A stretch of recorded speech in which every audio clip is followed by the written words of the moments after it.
Ang sirena ng ambulansya ang unang senyales na darating na ang gulo. Dr. Cortez, may papasok na traumatic injury, car accident, multiple fracture, possible internal bleeding. Sigaw ni Nurse Mina mula sa reception. Tumakbo ako papunta sa trauma bay. Ang puso ko ay nakahanda na sa anumang posibleng sitwasyon. Bilang isang emergency physician, sanay na ako sa ganito. Ang ingay, ang dugo, ang pressure ng buhay na nakasalalay sa bawat desisyon ko. Ngunit wala sa anumang training ko ang naghanda sa akin sa unang pagkikita namin ni Nathan Villamor. Pagkabukas ng pintuan ng ambulansya, may dinala silang lalaki. Mga pasa at sugat sa mukha. Dugo sa kanyang mamahaling suit. Ngunit ang kanyang mga mata ay mulat at nagliliyab ng galit. Hindi ko kailangan ng ospital, sabi niya. Sinubukang tumayo. May meeting pa ako. Ginoo, kailangan niyo pong magpagamot. Mahinahon kong sabi. Nilapitan siya. May mga bali kayo sa... Sabi ko na, ayos lang ako. Ngumisi ako. Sa loob ng 6 na taon kong pagiging doktor, nakaharap ko na ang lahat. Mga CEO, politiko, artista, lahat sila ay pareho pagdating sa sakit. Natatakot at ang lalaking ito ay walang pinagkaiba. Ginoo, sabi ko, ang aking boses ay matatag ngunit may ngiti. Kung ayaw ninyong mamatay ngayong gabi dahil sa internal bleeding na hindi ninyo alam na mayroon kayo, makikiusap ako na hayaan ninyo akong gawin ang trabaho ko. Nagulat siya. Malamang, hindi siya sanay na may sumasagot sa kanya ng ganito. Sino ka? Tanong niya. Ang kanyang mga mata ay nagsusuri sa akin. Dr. Gabriel Cortez. At ikaw? Nathan Villamor. Ang pangalan ay kumalat sa hangin na parang multo. Nathan Villamor, ang youngest CEO ng Villamor Group, ang negosyanteng nasa cover ng Forbes noong nakaraang buwan.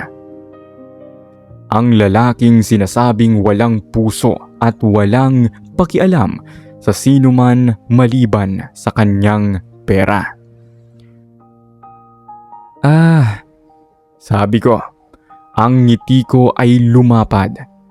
Kaya pala. Anong ibig mong sabihin? Wala, basta magpatingin na kayo. Mr. Villamor, kung gusto ninyong magpatuloy sa pagiging CEO, kailangan ninyong mabuhay ng mas matagal sa gabing ito. Sa unang pagkakataon, may kumurap sa kanyang mga mata. Isang bagay na parang interes? Fine, sabi niya. Sumuko. Pero gusto ko ikaw ang mag-aasikaso sa akin. Napataas ang kilay ko. Bakit? Kasi ikaw lang ang may lakas ng loob na sumagot sa akin. Sagot niya. Ang kanyang mga labi ay bumuo ng isang ngiting halos nakakainis. Nakakaakit? Hindi ko alam. Ang alam ko lang, may kakaiba sa lalaking ito na hindi ko maintindihan. Makalipas ang 3 linggo, hindi ko alam kung swerte o malas ko ba ang tawag dito. Sa loob ng 3 linggo, 8 beses kaming nagkita ni Nathan Villamor. 8 beses sa ospital. Una, bumalik siya para sa follow-up check-up. Pangalawa, Sinamahan niya ang kanyang assistant na nadisgrasya. Pangatlo, may emergency raw siya na kailangan ng aking expert opinion. Pang-apat, naaksidente raw ang kanyang kotse. Medyo kahina-hinala. At ngayon, nandito siya muli. Nakaupo sa emergency room.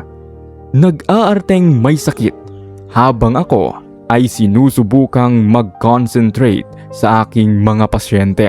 Dr. Cortez, tawag ni Nurse Mina. Ang kanyang boses ay may halong inis at tuwa. Nandito na naman po si Mr. Villamor. Napabuntong hininga ako. Ano na naman kayang dahilan niya ngayon? Stomach pain daw po. Tumayo ako at naglakad papunta sa kanyang pwesto. Nakita ko siyang nakahiga sa kama. Ang kanyang mga mata ay nakapikit pero may ngiti sa kanyang mga labi. Isang ngiti na halatang alam niyang naiinis ako. Mr. Villamor, sabi ko. Ang aking boses ay puno ng peking kabaitan. May stomach pain kayo? Bumukas ang kanyang mga mata. Gabriel, bulong niya. Ang pangalan ko ay parang musika sa kanyang mga labi. Nakakainis na musika. Buti naman at nandito ka na, Mr. Villamor. Marami po akong pasyente. Si Nathan lang, putol niya. Nathan ang tawag mo sa akin. Napasinghap ako. Mr. Villamor, professional po tayo. Gabriel, alam kong wala akong sakit. Tumayo siya at lumapit sa akin. Ang kanyang boses ay bumaba. Gusto lang kitang makita. Tumigil ang mundo ko sa sandaling iyon. Hindi ko alam kung ano ang mararamdaman ko. Galit? Inis? O may kakaibang kiliti sa aking dibdib na hindi ko maintindihan? Mr. Villamor, sinabi ko na, Nathan. May trabaho ako. Alam ko. Kaya nga ako ang nag-adjust para sa schedule mo. Pinilit kong kontrolin ang aking sarili. Hindi pwedeng magpakita ng emosyon. Hindi pwedeng magpatinag. Ako si Dr. Gabriel Cortez. Ang doktor na walang panahon sa pag-ibig. Ang lalaking naniniwalang ang trabaho lang ang kailangan para maging masaya. Mr. Villamor, kung wala kayong sakit, kailangan kong bumalik sa aking... Hatid na kita pa uwi, mamaya. No. May gusto akong ipakita sa'yo. No. Gabriel. Sabi niya. Ang kanyang mga mata ay tila lumambot. Bigyan mo lang ako ng isang pagkakataon. Napahinto ako. Sa likod ng kanyang pagiging mayabang at dominante, may nakita akong bagay na hindi ko inaasahan. Isang kahinaan. Isang pangangailangan. Isang tao na parang matagal nang naghahanap ng kausap. Hatid mo ako? Sabi ko, hindi makapaniwalang lumabas ang mga salitang iyon sa aking bibig. Pero sa parking lot lang at walang gagawing kakaiba. Ang ngiti ni Nathan ay bumalik. Ngunit sa pagkakataong ito ay tila mas totoo, mas mainit. Deal. Makalipas ang 2 linggo. Bakit ako nandito? Tumingin ako sa paligid ng Grand Ballroom ng Makati, Shangri-La. Napapalibutan ng mga negosyante, politiko at mga sosyalidad. Ang aking simpleng suit ay tila hamak kumpara sa mga mamahaling gown at tuxedo ng iba. Gabriel, relax ka lang. Sabi ni Lance, ang aking best friend at kasamang doktor, habang inaayos ang aking kurbata. Charity event lang naman ito. Kailangan natin ng donations para sa bagong wing ng ospital. Alam ko, sagot ko. Inaayos ang aking sarili. Pero bakit kailangan pang nandito si Nathan? Tumawa si Lance. Kaya pala. Si Nathan Villamor ang dahilan kung bakit ka kinakabahan. Hindi ako kinakabahan sa kanya. Naiinis lang ako. Sure ka ba dyan? Ngisi ni Lance. Dahil sa tingin ko, may ibang dahilan kung bakit siya ang laging nasa isip mo. Bago pa man ako makasagot, may bumagsak na kamay sa aking balikat. Gabriel. Lumingon ako at nakita ko si Nathan. Nakasuot ng itim na tuksido na mukhang ginawa para sa kanya. Ang kanyang buhok ay maayos na nakastyle. Ang kanyang panga ay tila inukit mula sa bato. Sa unang pagkakataon, nakita ko kung gaano siya kagwapo at napamura ako sa isip ko. Nathan? Sabi ko. Sinubukang maging kalmado. Anong ginagawa mo rito? Nag-donate ako ng 5 million pesos para sa bagong wing ng ospital. Sagot niya. Ang kanyang mga mata ay hindi umaalis sa akin. Gusto kong ikaw ang mag-accept ng donation sa harap ng lahat. Ha? Bakit ako? Kasi, sabi niya, lumapit at bumulong sa aking tainga. Gusto kong malaman ng lahat na may espesyal kang lugar sa buhay ko. Namula ako ng sobra-sobra. At sa harap ng daan-daang tao, inakay niya ako sa stage at ipinakilala bilang kanyang special guest. Mula noon, hindi na tumigil ang mga tsismis. Makalipas ang isang buwan, Gabriel, umalakas ang bagyo. Hindi ka na makakauwi. Nakatayo ako sa bintana ng hotel suite. Pinagmamasdan ang malakas na ulan at hangin na sumisira sa mga puno sa labas. Ang charity event ay natapos na, ngunit ang bagyo ay mas malakas kaysa inaasahan. Lumingon ako kay Nathan na nakahiga sa kama. Ang tanging kama sa suite, may isa pang kwarto. Sabi ko, sinubukang maging praktikal. Matutulog ako dun. Gabriel, sabi niya. Ang kanyang boses ay malambot. Tumigil ka na. Alam mong pareho tayong may nararamdaman. Nanlamig ako. Wala akong nararamdaman.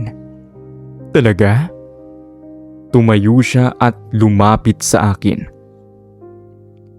Bakit tuwing magkasama tayo, hindi mo ako kayang tignan sa mata?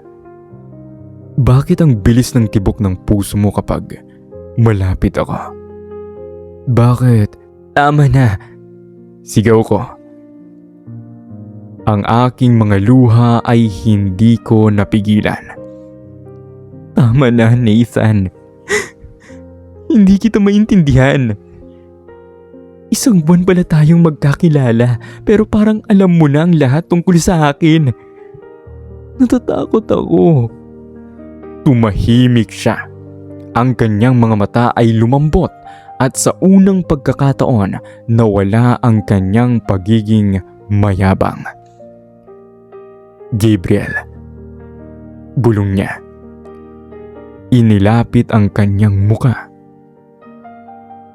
Natatakot din ako. Ano? Natatakot ako. Ulit niya. Dahil sa unang pagkakataon sa buhay ko, may taong gusto kong maging totoo sa akin. May taong gusto kong kasama. At ikaw yun. Hindi ako makasagot. Ang aking puso ay mabilis na tumatakbo. Ang aking isip ay puno ng mga salitang hindi ko masabi. Gabriel, sabi niya. Ang kanyang kamay ay humawak sa aking pisngi. Pwede ba kitang yakapin? Tumango ako. Ang aking mga luha ay patuloy na dumadaloy. At doon sa gitna ng bagyo at ng aming mga takot, niyakap niya ako. Isang yakap na tila nag-aalis ng lahat ng bigat na dala-dala ko sa loob ng maraming taon. Pasensya na. Bulong ko sa kanyang dibdib. Hindi ikaw ang plano ko. Alam ko. Sagot niya. Pero ako ang nandito. At hindi kita iiwan. Tumagal ang yakap namin ng ilang minuto. Ang tunog ng bagyo sa labas ay tila unti-unting nawawala. Napapalitan ng tibok ng aming mga puso na sabay na tumatakbo. Gabriel, bulong ni Nathan. Ang kanyang boses ay magaspang. Maaari ba kitang halikan? Hindi ako makasagot. Sa halip, inilapit ko ang aking muka at isinara ang aking mga mata. Ang kanyang mga labi ay lumapat sa akin. Malambot, mainit at puno ng lahat ng salitang hindi namin masabi. Ang halik na iyon ay tila naglalaman ng lahat. Ang aming mga pagtatalo, ang aming mga takot, ang aming mga pagnanais. At sa gabing iyon, sa gitna ng bagyo at ng aming mga lihim, nagkaroon kami ng isang sandali na nagbago sa lahat. Isang gabi ng pagtuklas at pagtanggap kung saan ang aming mga katawan ay nagsalita ng mga salitang hindi kayang sabihin ng aming mga bibig. Kinabukasan, paggising ko sa kanyang tabi, naramdaman ko ang kanyang braso na nakapulupot sa akin. Ang kanyang muka ay tila payapa, isang muka na hindi ko pa nakita noon. Magandang umaga, bulong niya. Ang kanyang mga mata ay dahan-dahang bumukas. Magandang umaga, sagot ko.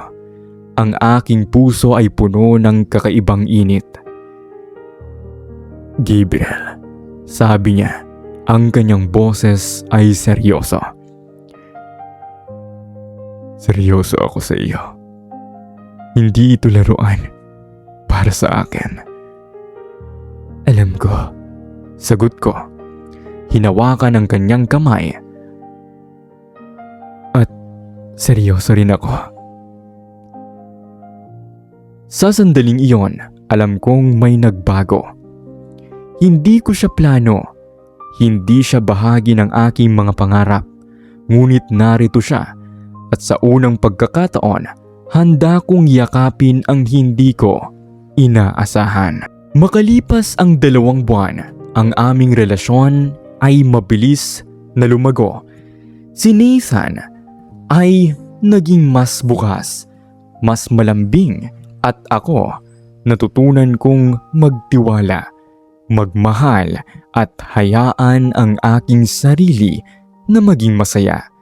Ngunit ang nakaraan ay may paraan ng pagbabalik. Isang hapon, habang nagkakape kami ni Nathan sa kanyang opisina, May pumasok na babae. Maganda, mayaman at may dalang singsing sa kanyang daliri. Nathan, sabi ng babae. Ang kanyang boses ay matamis, ngunit may lason. Matagal na tayong hindi nagkita. Patricia, sagot ni Nathan. Ang kanyang muka ay nagbago. Anong ginagawa mo rito? Bumalik ako, sabi ni Patricia. Ang kanyang mga mata ay tumingin sa akin. At nakita kong may bago ka na. Tumawa siya. Akala ko ba hindi ka naniniwala sa pag-ibig? Nagbago ka yata. Patricia, umalis ka. May sasabihin lang ako kay Gabriel. Putol niya. Lumapit sa akin.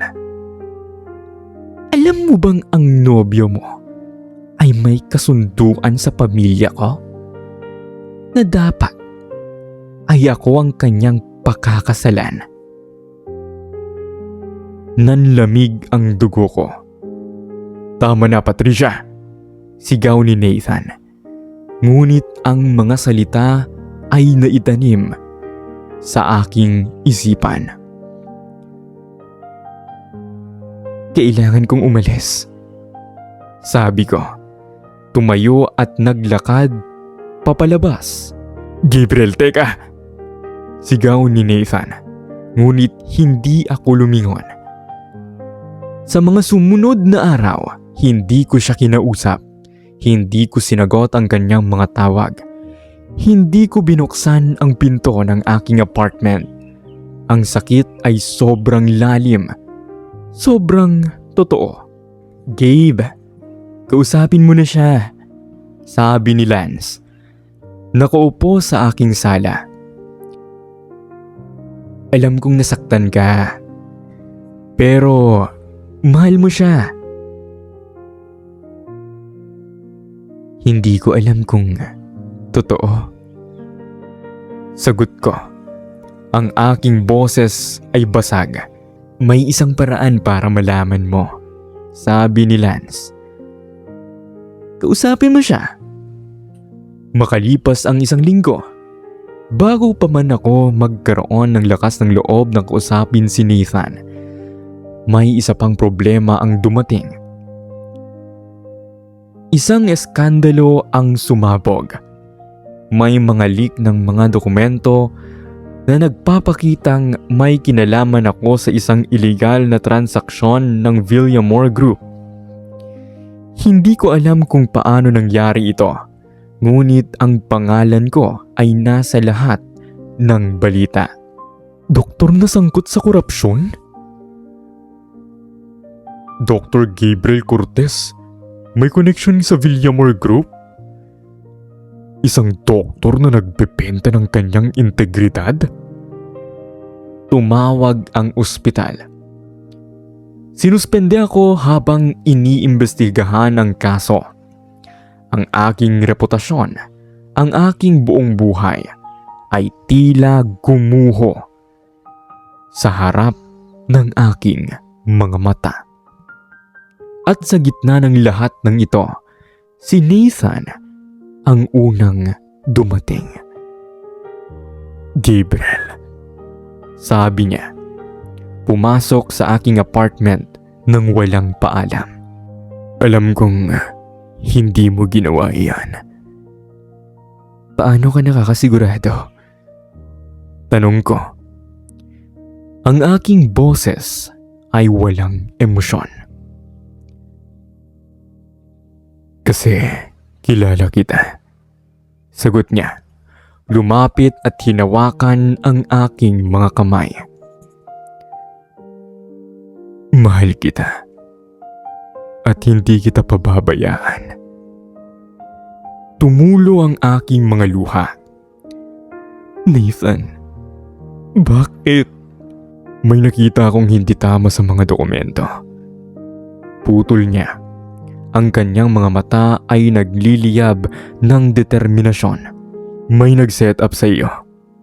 At alam ko kung sino. Patricia? Bulong ko.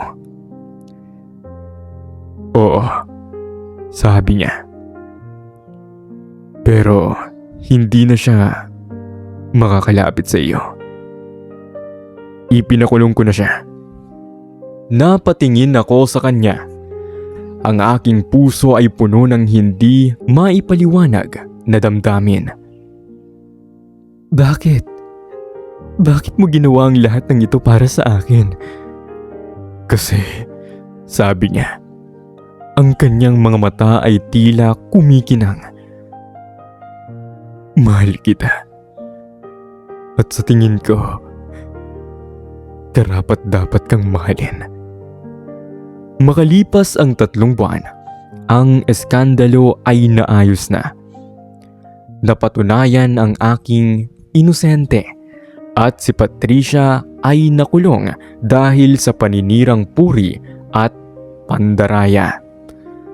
Ang ospital ay nagbigay sa akin ng isang mas mataas na posisyon, Chief of Emergency Medicine.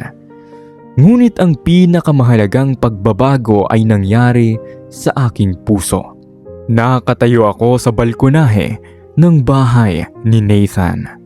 Ang bahay na ngayon ay bahay na rin namin. Nakatingin ako sa mga bituin. Ang hangin ay malamig, ngunit ang aking puso ay mainit. Gabriel, sabi ni Nathan. Lumapit at niyakap ako mula sa likuran. Anong iniisip mo? Ikaw, sagot ko, nakangiti. Palagi kang iniisip ko. Bulong niya. Hinalikan ang aking leeg. Buti naman. Nathan, sabi ko. Lumingon sa kanya.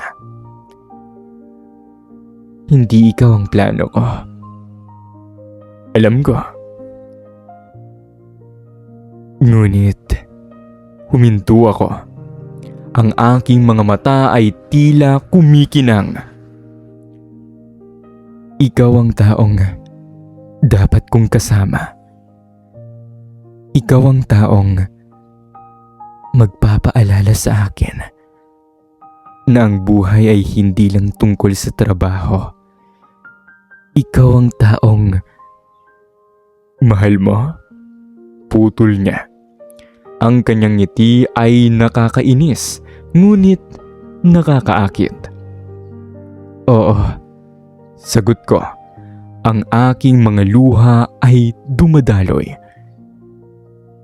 Mahal kita, Nathan. At sa gabing iyon, sa ilalim ng mga bituin, niyakap niya ako ng mahigpit. Ngayon, 1 taon na ang lumipas mula nang magsimula ang aming kwento. Si Nathan ay nagbago. Hindi na siya ang mayabang at dominante na lalaking una kong nakilala. Siya ay mas malambing, mas bukas, at mas totoo. At ako, natutunan kong magtiwala, magmahal, at hayaan ang aking sarili na maging masaya. Nakatayo kami sa dalampasigan, ang paborito naming lugar. Ang araw ay lumulubog. Ang kalangitan ay puno ng kulay kahel at rosas. Gabriel, sabi ni Nathan. Lumuhod sa harap ko. Anong ginagawa mo? Tanong ko. Ang aking puso ay biglang bumilis. Gabriel Cortez, sabi niya. Inilabas ang isang maliit na kahon. Alam kong hindi ako ang plano mo. Alam kong may iba kang pangarap. Ngunit sana Sana ay pagbigyan mo ako na maging bahagi ng iyong bagong plano. Binuksan niya ang kahon. Isang singsing na kumikinang sa liwanag ng paglubog ng araw. Mahal kita, sabi niya. At nais kong makasama ka habang buhay. Papakasalan mo ba ako? Tumulo ang aking mga luha. Ang aking mga tuhod ay halos manginig. Oo, sagot ko. Ang aking boses ay nanginginig ngunit puno ng saya. Oo, pakakasalan kita. Tumayo siya at niyakap ako ng mahigpit. Ang aming mga labi ay nagtagpo sa isang halik na puno ng pangako. Ng habang buhay, ng pag-ibig, at ng bagong plano na sama naming bubuo. Mahal kita, Gabriel. Bulong niya. Mahal din kita, sagot ko. Higit pa sa anumang plano. Higit pa sa anumang plano. Minsan, ang mga bagay na hindi natin plano ay siyang nagiging pinakamagandang bahagi ng ating buhay. Dr. Gabriel Cortez.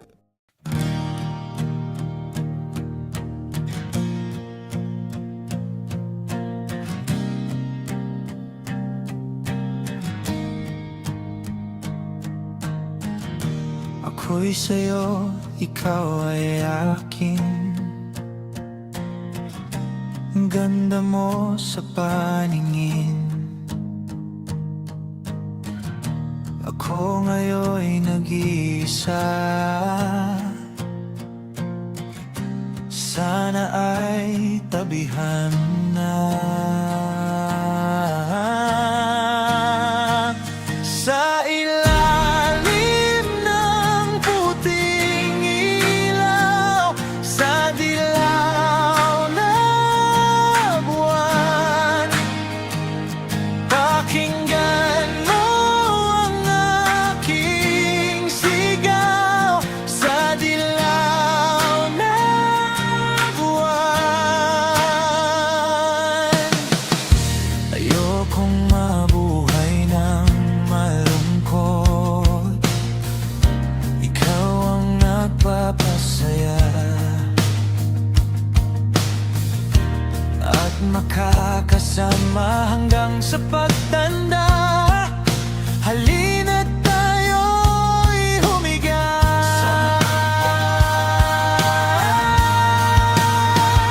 sa ilalim ng puting ilaw, sa dilaw na buwan. Pakinggan mo ang aking sigaw. Sa dilaw na buwan,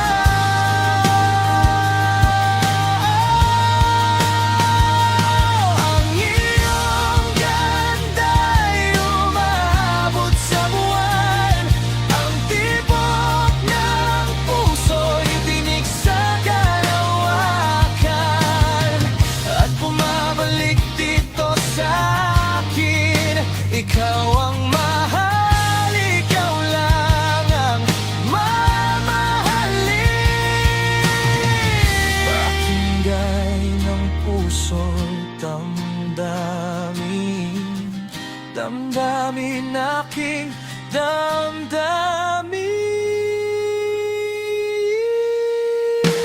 Sa ilalim ng puting ilaw, sa dilaw na buwan, pakinggan mo ang aking sigaw. Sa dilaw na buwan,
Pakinggan mo ang aking sigaw. Oh,